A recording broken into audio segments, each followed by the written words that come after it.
तर मंडळी, घरात भाज्या नसतील किंवा स्वयंपाकाचा कंटाळा आला असेल किंवा नेहमीच्या आमटी वगैरेच्या ऐवजी बदल हवा असेल तर बनवा हा सोपा आणि चटपटीत पदार्थ कढी पकोडे. इथे जे माप दिलंय त्यात तुम्ही 20 लोकांसाठी जेवणात एक पातळ पदार्थ म्हणून कढी पकोडे बनवू शकता. तर केटरिंग करत असाल किंवा घरी एखादा समारंभ असेल त्यासाठी ही रेसिपी एकदम उत्तम, सोपी आणि मस्त. मी हे कढी पकोडे माझ्या उत्तर भारतीय मैत्रिणींच्या घरी अनेकदा खाल्ले आणि त्यांच्याचकडून शिकले. त्यामुळे ही एकदम ऑथेंटिक रेसिपी तुमच्यासाठी. सोबत बघणार आहोत 20 लोकांसाठी लसूणी जिरा राईस. ह्या आधी 5-6 लोकांसाठी पुरेल असा कढी पकोड्याचा व्हिडिओ पण पोस्ट केलाय. लिंक डिस्क्रिप्शन बॉक्स मध्ये दिलीये, जरूर बघा. चला तर सुरुवातीला आपण पकोडे बनवून घेऊयात. त्यासाठी घेतले 1.5 कप बेसन, हा 1 कप आणि हा अर्धा कप. आणि ह्यात घालायची अर्धा चमचा धना पावडर, पाव चमचा जिरा पावडर, चवीप्रमाणे मीठ आणि साधारण अर्धा टीस्पून ओवा घेतलाय. चुरडून घालायचाय. बेसनामध्ये ओवा घातला की बेसन बाधत नाही. थोडं थोडं पाणी घालत पीठ भिजवायचं. मी घातलं नाहीये, पण हवा असल्यास तुम्ही याच्यामध्ये तिखट आणि कोथिंबीर घालू शकता. पीठ चांगलं फेटून घ्यायचं आणि पीठ चांगलं फेटून झालं की त्याच्यामध्ये घालतीये पाव चमच्यापेक्षा पण कमी सोडा बायकार्ब. सोड्यावर थोडंसं पाणी घातलं की सोडा ऍक्टिव्हेट होतो आणि पिठामध्ये एकसारखा मिसळतो. छान फेटून घ्यायचा आणि गरम तेलामध्ये याचे छोटे छोटे बोंडे तळायचे. तेलात बोंडे सोडताना गॅस मोठा ठेवायचा आणि नंतर गॅस मध्यम करून सोनेरी रंगावरती बोंडे तळून घ्यायचे. कढीमध्ये घातल्यानंतर ते आकाराने जवळजवळ डबल होतात, त्यामुळे छोटेच बोंडे तळायचे. तुम्ही कुठल्या गावातनं कुठल्या ठिकाणाहून हा व्हिडिओ बघताय हे जाणून घ्यायला आवडेल तर जरूर कळवा. आणि हे बघा, आतून असे मस्त स्पॉन्जी दिसले पाहिजेत, तरच पुढे जाऊन याच्यामध्ये कढी छान मुरेल आणि पकोडे व्यवस्थित फुगतील आणि मऊ होतील. पण पकोडे जर का कडक राहिले तर त्यात कढी शोषली जाणार नाही आणि वडे कडकच्या कडक राहतील, फुलणार नाही.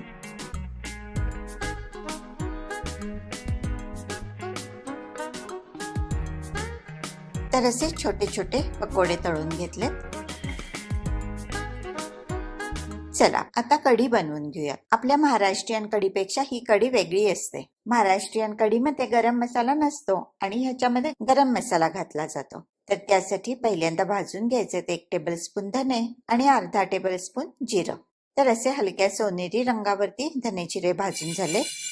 आणि आता हे अर्ध बोबडं कुटून घ्यायचं. खलबत्ता नसेल तर मिक्सरचं पल्स बटन वापरून जाडसर वाटून घ्या किंवा लाटण्याच्या साह्याने पोळपाटावर क्रश करून घ्या. एक लक्षात घ्या की धन्या जिऱ्याची बारीक पावडर करायची नाहीये.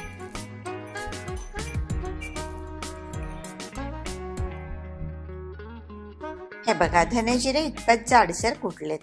आणि लागणारे 1 किलो आंबट दही. हा जो मापाचा कप आहे त्या मापाने 5 कप दही आहे. तर दह्यात घालते काला नमक, क्रश केलेली धना जिरा पावडर, हे गेलं थोडंसं मीठ, घालते अर्धा कप बेसन. वजनी मापाने बेसन 50 ग्रॅम आहे आणि सगळं व्यवस्थित एकजीव करून घ्यायचं.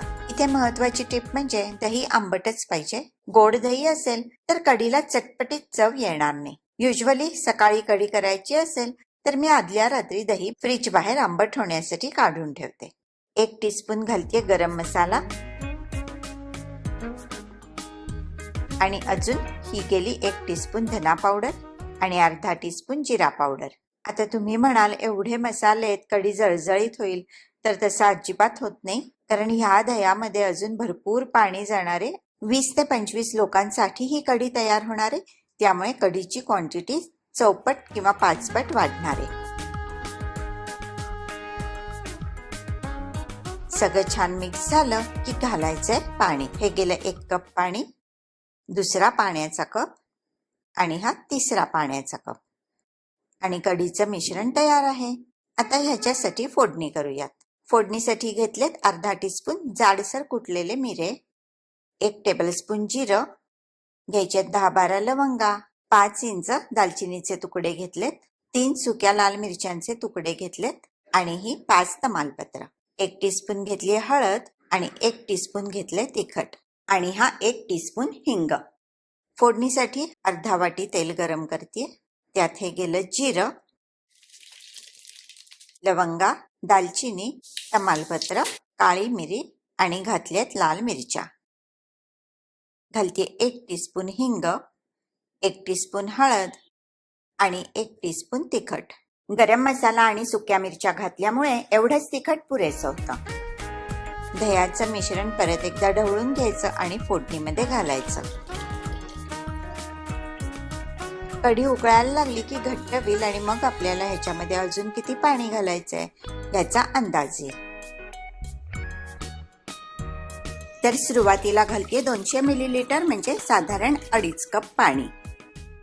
एवढी घट्ट कढी झाली आहे. पण कढीत वडे घातल्यानंतर कढीतलं सगळं पाणी वडे शोषून घेतात आणि कढीचा घट्ट गच्च गोळा होऊ शकतो. त्यामुळे सुरुवातीला कढी पातळच ठेवायची. अजून पाणी लागणारे अजून साधारण 1 कप पाणी आणि हे अजून अर्धा कप पाणी. कढी शिजायला ठेवल्यानंतर एकूण 4 कप पाणी घातलंय. ही पंजाबी कढी आहे आणि खरं तर या कढीमध्ये साखर घातली जात नाही.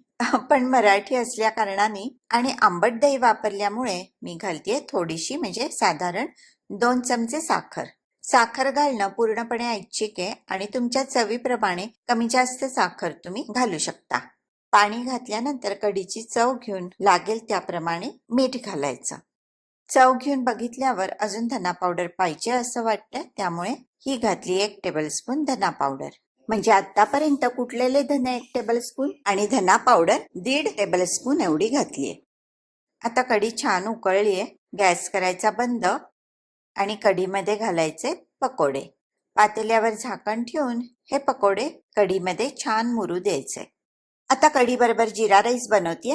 त्यासाठी 5 वाट्या बासमती तांदूळ 10 मिनिटं भिजत ठेवला. माप घेण्यासाठी ही आपली रेग्युलर जेवणातली वाटी वापरली. जेव्हा जेवणामध्ये पोळी, भाकरी, पराठे असं काही असतं तेव्हा 5 वाट्या तांदूळाचा भात 20 ते 25 लोकांना पुरतो. साधारण पाव वाटी तूप घेऊन तूप जिऱ्याची फोडणी केली आणि तांदूळातलं सगळं पाणी निथळून तांदूळ त्याच्यावरती कोरडा होईपर्यंत परतून घेतला. आता एवढा तांदूळ ह्या पॅन मध्ये शिजणार नाही, त्यामुळे अर्धा तांदूळ राईस कुकर मध्ये शिजवते आणि अर्धा तांदूळ पॅन मध्ये. म्हणजे पॅन मध्ये 2.5 वाट्या तांदूळ आहे आणि राईस कुकर मध्ये 2.5 वाट्या तांदूळ आहे. आता तांदूळ परतून झाल्यानंतर प्रत्येक 2.5 वाट्या तांदूळामध्ये 5 वाट्या उकळतं पाणी घातलं. तांदूळात घातलं जरासं मीठ आणि झाकून मंद गॅसवरती भात शिजवून घेतला.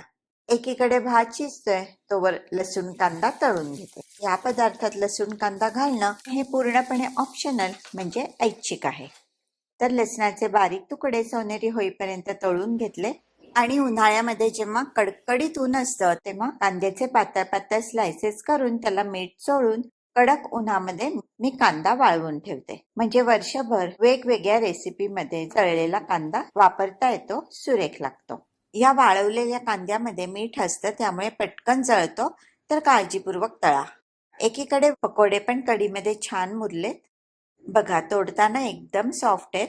आतपर्यंत कढी छान मुरली आणि कढी इतपत दाट आहे.